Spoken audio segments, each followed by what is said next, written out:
After a painful betrayal and a devastating diagnosis, a man finds a second chance at life. Surprises and unexpected twists reveal secrets from the past and promises of a bright future. John was a middle-aged man, dedicated to his family and work. He lived a quiet life with Ariana, his wife, and Sarah, their teenage daughter. In a cozy house in the suburbs, he worked as an accountant for a local company. While Ariana was an elementary school teacher, Sarah, a bright and lively student, was at the peak of her high school years. Everything changed when John began to feel persistent pain and extreme tiredness. After a series of tests, the diagnosis came as a shock: cancer at an advanced stage, with little hope of a cure. He felt lost, fearing more for his family's future than his own. One evening, gathered in the living room, John decided to tell Ariana and Sarah about his condition. The silence was deafening after his words. "Ariana, Sarah, I have cancer, and it's not good," said John, his voice breaking. Ariana, looking at him, seemed to be trying to take in the news. "John, what are we going to do? This is too serious." Sarah, without saying a word, just hugged her father, tears streaming down her face. Over the next few days, the dynamics of the house changed. Ariana became distant, absorbed in her own fears and uncertainties. Sarah, for her part, seemed lost, torn between her love for her father and the anguish of the situation. Conversations became rare and meals silent. Over time, Ariana began to go out more, claiming she needed space to think. Sarah, on the other hand, spent more time at school and with friends, avoiding going home. John felt abandoned day after day. One afternoon, on his way home from work, he found the house empty. A letter from Ariana lay on the kitchen table. With trembling hands, he opened it and read the words that confirmed his worst fears. Ariana had decided to leave, taking Sarah with her. She wrote about the fear of facing the disease, the financial uncertainty, and the need to protect Sarah. Sitting alone in the silent kitchen, John let the tears flow. He had lost not only his health, but also his family.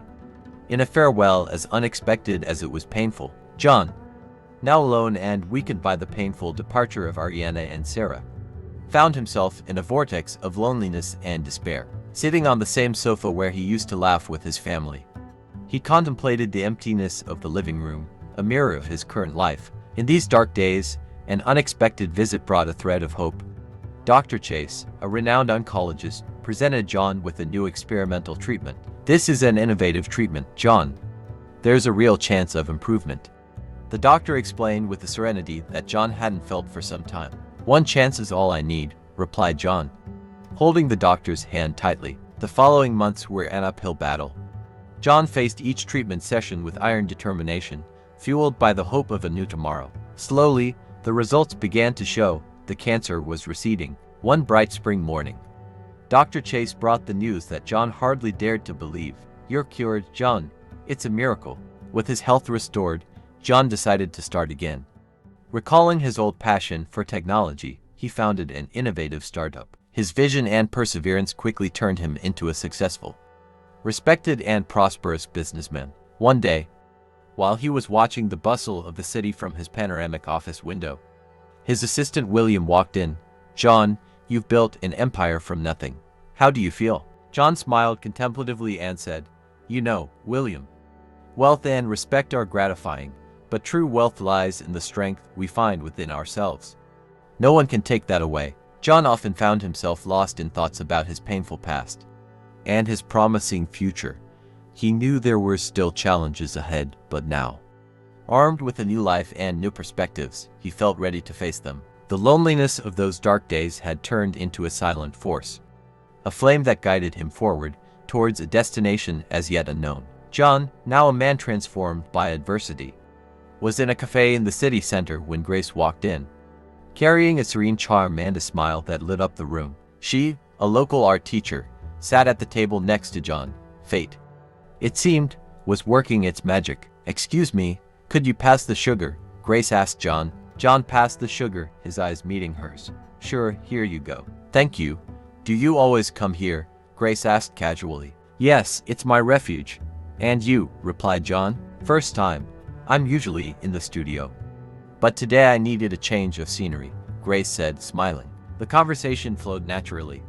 Grace talked about her passion for art and her work with children, while John shared pieces of his journey without revealing too much. They discovered an unexpected connection, a sense of mutual understanding that is rarely found. Over the following months, John and Grace met more often, developing a relationship based on respect, admiration, and a growing love. John opened up about his past, his struggles and triumphs, finding in Grace an understanding and encouraging partner. "I never thought I'd meet someone like you," John confessed one night, under the starlight. "You make me believe that everything that happened had a purpose." Grace held his hand. "You're amazing, John. Your strength and kindness are what make me love you more every day." In time, they married, bringing into the world two loving children who grew up in a home full of love, art, and laughter. John often found himself looking at his family with a sense of wonder and gratitude. "Do you think we did a good job?" John asked Grace one evening as they watched their children playing in the garden. "As good as it gets," Grace replied, smiling. "They're our greatest work of art." John, now surrounded by love and success, reflected on the twists and turns that life takes. The pain of the past had been transformed into joy and purpose, and he knew that every challenge he had faced had taken him exactly where he was meant to be, at home, surrounded by love. But what John didn't expect was that some pain from the past was about to return. John was in his office, surrounded by the achievements of his new life, when Ariana appeared unexpectedly. The surprise on her face was evident. Ariana hesitantly began, "John, I know I don't have the right, but I need your help. I'm in serious financial trouble." John, interrupting her coldly, said, "And what does that have to do with me, Ariana? You abandoned me at my worst moment." "I know, I made a mistake, but it's about Sarah, our daughter.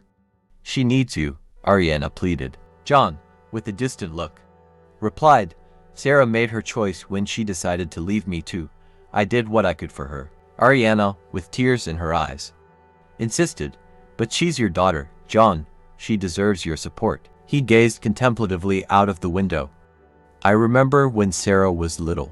She loved it when I read stories to her before bed. I thought those moments would last forever." Ariana, sensing his vulnerability, said, "She still needs you. John, please think about it." John, still hurt but with a glimmer of doubt, replied, "I need time to think, Ariana.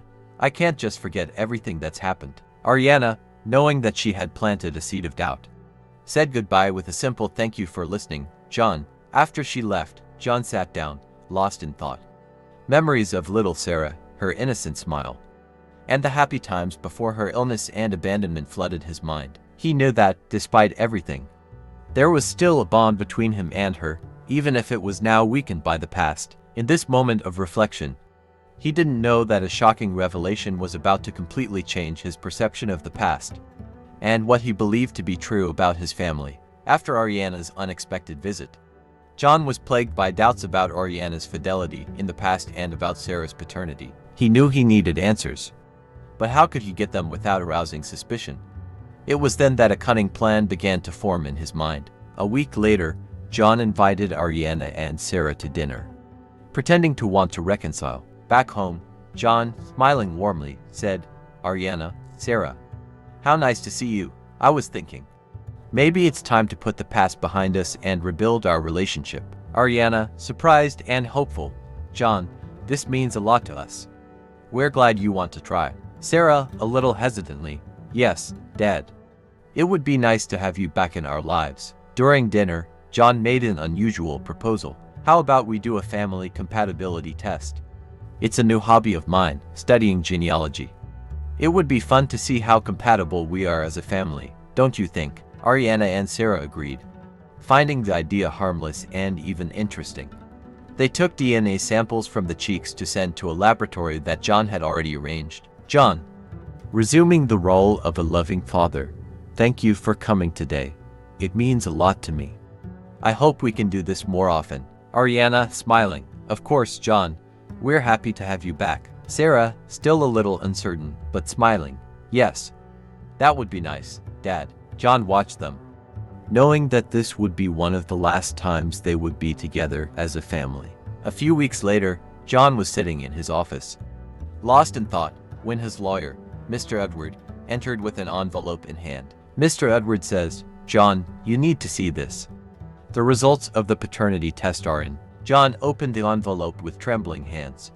Reality hit him like a thunderbolt. He looked at Mr. Edward in disbelief. Astonished, John says, "No, that can't be true. Isn't Sarah my daughter?" Mr. Edward, in an understanding tone, "Unfortunately, the tests are conclusive. Sarah does not share your DNA." Just then, Ariana enters the room and notices the tension. "John, what happened?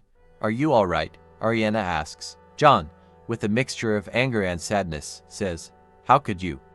All this time, Sarah is not my daughter." Ariana, trying to remain calm, "John, I didn't know how to tell you. It was a mistake, just once. I was lost." John interrupted her. "A mistake? You destroyed our family for a mistake, and you let me believe that Sarah was my daughter." Ariana, with tears in her eyes, "I loved you, John. I was afraid of losing you, and when you got sick, I didn't know what to do." John, deeply hurt, "You abandoned me at my most vulnerable moment. And now, after all these years, you come back, asking for money." Ariana, pleading, "John, please understand. I was desperate.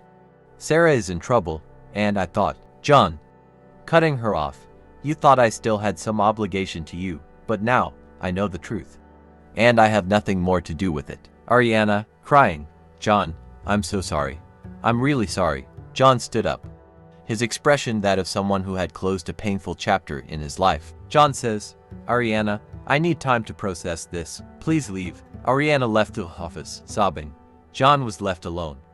Staring at the paternity test, a mixture of relief and sadness enveloped him. He knew that his life had changed forever, but he still couldn't fully understand the implications of this revelation. John was sitting on the balcony, watching the sunset, when Grace approached, putting an arm around his shoulders. Grace says, "You're thinking about her, aren't you?" John sighed deeply, his eyes reflecting a mixture of sadness and acceptance, and said, "Yes, Grace, but I think more about Sarah.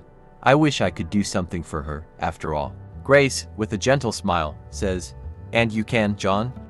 You can offer to help, without going back on the decisions you made to protect our home." John, looking at Grace gratefully, "You always knew what to say.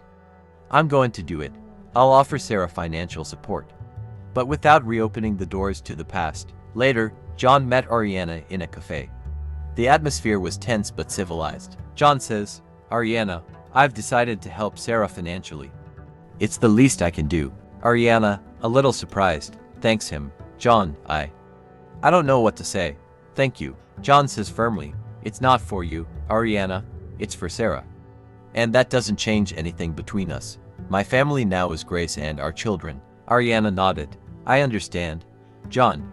And I'm sorry for everything." John thinks to himself, "I've learned a lot from what happened. The real family is the one that stands by you in the worst of times." John returned home, where he was warmly welcomed by Grace and her children. He played in the garden with them, laughter and joy filling the air. Grace, watching them from the doorway, says, "You found your happiness, John." John, joining her and hugging her, "Yes, with you, this family. Your love and support have made me realize that the scars of the past have only made me stronger. I'm grateful for everything we have." They embraced, looking to the future with hope and love, knowing that, despite the adversities, they had found true happiness together. What do you think of the attitude of each of the characters in this story? Don't forget to leave a like and subscribe to the channel. And see you in our next story.